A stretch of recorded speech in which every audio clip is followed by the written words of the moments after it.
আসসালামু আলাইকুম, welcome to my channel. কেমন আছেন সবাই? আলহামদুলিল্লাহ আমরা ভালো আছি।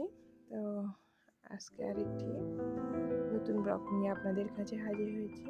আজকের ব্লগটা হচ্ছে আমার ছোট্ট বেবির জন্য পাসপোর্ট করা নিয়ে কিছু কথা। আমার ছোট্ট বেবিটা যখন দেশের বাইরে হয়েছে, তো এখন দেশে যাওয়ার জন্য এমনিতে ওর ভিসার জন্য তো অবশ্যই পাসপোর্ট দরকার, ওর বার্থ সার্টিফিকেট দরকার। তো এখন আল্লাহর রহমতে হসপিটাল থেকে আনার পর ওর বার্থ সার্টিফিকেট হয়ে গেছে। ওর বার্থ সার্টিফিকেট নিয়ে ফেলেছি। আর এখানকার আবুধাবি ইউএইর বার্থ সার্টিফিকেট নিয়েছি, আবার বাংলাদেশি বার্থ সার্টিফিকেটও বানিয়ে ফেলেছি। তো এখন পাসপোর্টের জন্য অ্যাপ্লাই করব। তো পাসপোর্টের জন্য অ্যাপ্লাই করার জন্য আমরা এখন সব কিছু গুছগাছ করে নিচ্ছি। এখানে পাসপোর্ট বানাতে গেলে অনেক কিছুর দরকার হবে। এখানে সেটা সবাই জানে না, আমরাও জানতাম না। আমার প্রথম বেবি যখন হয়েছিল এখানে, তখন একটা রুলস ছিল, একটা নিয়ম ছিল। এখন আর একটা নিয়ম চেঞ্জ হয়ে গেছে। এখন এই বেবির ক্ষেত্রে, দ্বিতীয় বেবির ক্ষেত্রে দেখতেছি আরও মানে অনেক বেশি জিনিস, কাগজপত্রের দরকার হচ্ছে। তো এখন এখানে কি কি দরকার হচ্ছে সেটা আপনাদেরকে অবশ্যই জানিয়ে রাখা ভালো, কেন অন্য কারো উপকারও হতে পারে আমার এই কথাগুলো। এখন ইউএইর বার্থ সার্টিফিকেট করার পর বাংলাদেশি বার্থ সার্টিফিকেটের জন্য আমরা অ্যাপ্লাই করেছিলাম। বার্থ সার্টিফিকেটে অ্যাপ্লাই করতে বাবা মায়ের বার্থ সার্টিফিকেট, তারপর পাসপোর্ট কপি, জন্ম নিবন্ধন সব লেগেছিল। তো আল্লাহর রহমতে সেটা সাকসেস হয়েছে। আমার মেয়ের দুইটা বার্থ সার্টিফিকেট রেডি হয়ে গেছে, ইউএই এবং বাংলাদেশি দুইটাই। তো এখন সার্টিফিকেট হওয়ার পরে, বার্থ সার্টিফিকেট হওয়ার পরে ওর তো পাসপোর্ট দরকার। পাসপোর্টের জন্য যখন অ্যাপ্লাই করি ওখানে বাংলাদেশে কি বলবো, ওখানে পুলিশ ভেরিফিকেশন করতে হচ্ছে নাকি, পুলিশ ভেরিফিকেশন করতে গেলে কত ঝামেলা পোহাতে হচ্ছে। একটা পুলিশ নাকি একটা নোটিশ লেখার জন্য 20,000 টাকা করতেছে। তো কী করা, তারপরেও করতে দিছি। এখন আল্লাহ জানে কখন আসে। তো এখানে বাবা মায়ের মেরিট সার্টিফিকেট দরকার, বাচ্চার বার্থ সার্টিফিকেট দরকার, তারপর হচ্ছে বাবা মায়ের এনআইডি কার্ড, এই দেশের এনআইডি কার্ড লাগবে, বাংলাদেশের আইডি কার্ড লাগবে, তারপর জন্ম নিবন্ধন লাগবে, এইসব কিছু দরকার। বাবা মায়ের পাসপোর্টও দরকার, এগুলো আর কি। তো এখন সব কাগজপত্র গুছিয়ে নিয়েছি। এখন আমরা স্টুডিওতে যাব। ওখানে নাকি 3 ইয়ার পিকচার লাগবে। ওখান থেকে নাকি ওরা পিকচার নিয়ে তারপর পাসপোর্ট করবে। বড়দের হলে তো সরাসরি উঠানো হয়, বাট ছোটোদের ক্ষেত্রে এটা হয় না। তো আমরা স্টুডিওতে চলে আসছি। এখানে একটা পিকচার নেব। ও তো ছোটো বাচ্চা, চোখ খুলে না কোনো মতে। একটা পিকচার নিতে কত কষ্ট হয়েছে মানে সেটা বলে বোঝানো সম্ভব না। এখানে আমার বড় মেয়েটা দুষ্টামি করতেছে, নাচানাচি করতেছে। ওর নাকি এই স্টুডিওটা অনেক পছন্দ হয়েছে, বলতেছে আমিও পিকচার উঠাবো। আর এদিকে আমি ছোট বেবিকে রেডি করতেছি পিকচার ওঠানোর জন্য। ও ঘুমাই গেছে, ঘুম থেকে একটু জাগানোর চেষ্টা করতেছি। এখানে পানি নিয়েছি, পানি চোখের মধ্যে ঘষে ঘষে দিয়ে দিচ্ছি, তারপরেও চোখ খুলতেছে না। এমনিতে হলে চোখ খুলে কান্নাকাটি করে, মানে একাকার হয়ে যায়। বাট এখন যখন দরকার তখন সে চোখ খুলতেছে না, কোনো মতে চোখ খুলছে। পিকচারটা উঠানোর চেষ্টা করতেছি। তা আলহামদুলিল্লাহ পিকচার উঠাইছে। পিকচার ওঠাতে মিনিমাম আমাদের 1 ঘন্টা সময় লেগেছে। এখন আমরা ছবি নেওয়ার জন্য ওয়েট করতেছি। ওর বাবা ছবি নিয়ে তারপরে বের হবে, গাড়িও আসতে বলেছে। তো আমাদের বেশিক্ষণ টাইম নেই, আমরা খেয়ে দিয়ে বের হয়েছিলাম। ওখানে যেতে যেতে আল্লাহ জানে কতক্ষণ লাগবে। তো এদিকে আমার হাত ব্যথা করতেছে, আমি আর বেবি নিতে পারতেছি না। বেবি গাড়ি থেকে নিয়ে ফেলেছি, এখন ওর বাবাকে দিচ্ছি। বলতেছে তোমার বেবিকে একটু রাখো, একটু ওর সাথে কথা বলো। তো ও বেবি নিয়ে দুষ্টামি করতেছে আর গাড়িকে ফোন করছে, গাড়ি নাকি আসতেছে। তা আমরা এখন একটু ফান করতেছি, দুষ্টামি করতেছি ওর বাবা আর আমি ওর সাথে। আমার মেয়ে আমাদেরকে ভিডিও করতেছে।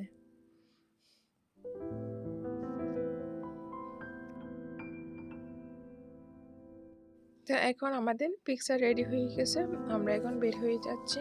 বের হয়ে গেলে কি হবে, এখানে অনেক রোদ, প্রচণ্ড তাপ। তো বেবিকে গাড়ির ভিতর দিনে, কেননা না গাড়িটা অনেক গরম হয়ে গেছে, রোদের মধ্যে রাখছি। বেবিকে কুলে করে ওখানে স্টুডিওতে নিয়ে গেছি, যার কারণে গাড়িটা রোদে থাকার কারণে গাড়িটা অনেক গরম হয়ে গেছে। সেই জন্য আমি বেবিকে কুলে নিয়েছি। ওর বাবা খালি গাড়িটা নিয়ে ওইদিকে যাচ্ছে, কারণ ওইদিকে আমাদের গাড়ি চলে আসছে। আমরা এখন গাড়িতে করে পাসপোর্ট অফিসে চলে যাব। এখন বাজে দুপুর 2টা। তো পাসপোর্ট অফিস নাকি সন্ধ্যা 4টা পর্যন্ত খোলা থাকবে, সেই জন্য একটু তাড়াহুড়া করতেছি আমরা।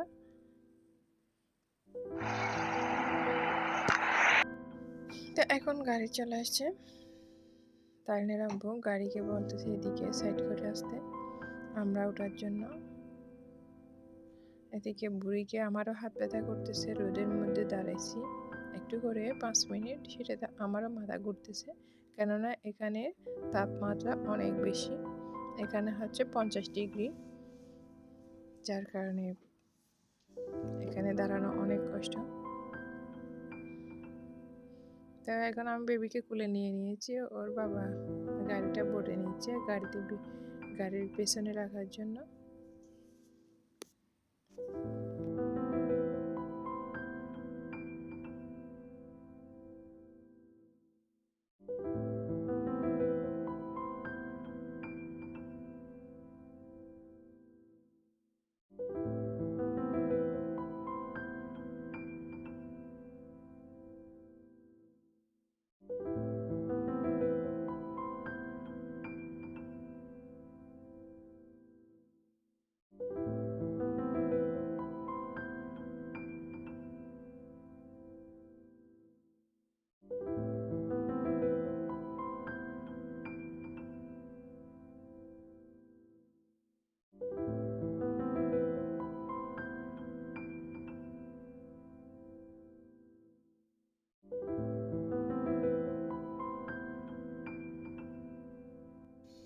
তো এখন আমরা গাড়িতে উঠে গেছি, এখন আল্লাহর নাম নিয়ে আমরা এখন পাসপোর্টের অফিসের উদ্দেশ্যে রওনা দিয়েছি। এখন তারিন নাকি আমার পাশে বসবে না, ওর বাবার পাশে বসবে, সেই জন্য ও সামনে চলে গেছে, বাবার কোলে বসতেছে, আর আমি পিছনে আমার বেবিকে নিয়ে বসছি।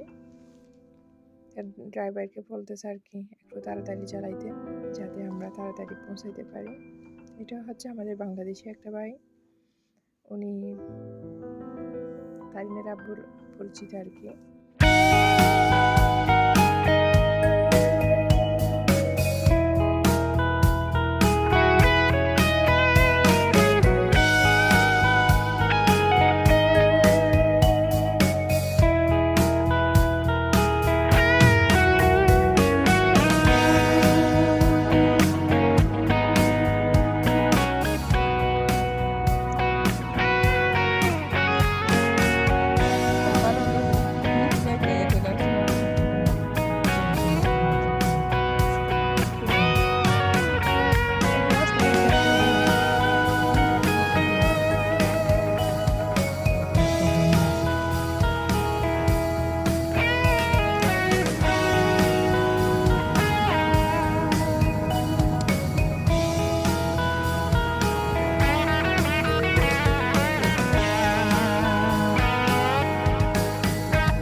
অবশেষে আমরা পাসপোর্ট অফিসে চলে এসেছি।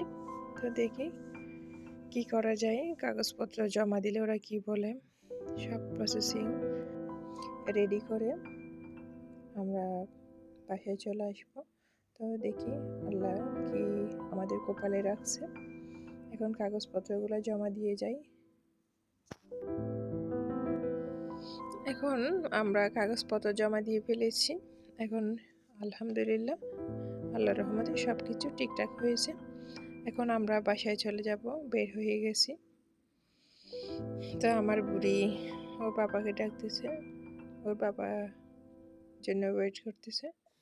এখন তো পাসপোর্টের জন্য দিয়েছি, বাট এটা নাকি আসতে 1.5 মাস সময় লাগবে বাংলাদেশ থেকে প্রসেসিং করে আসতে।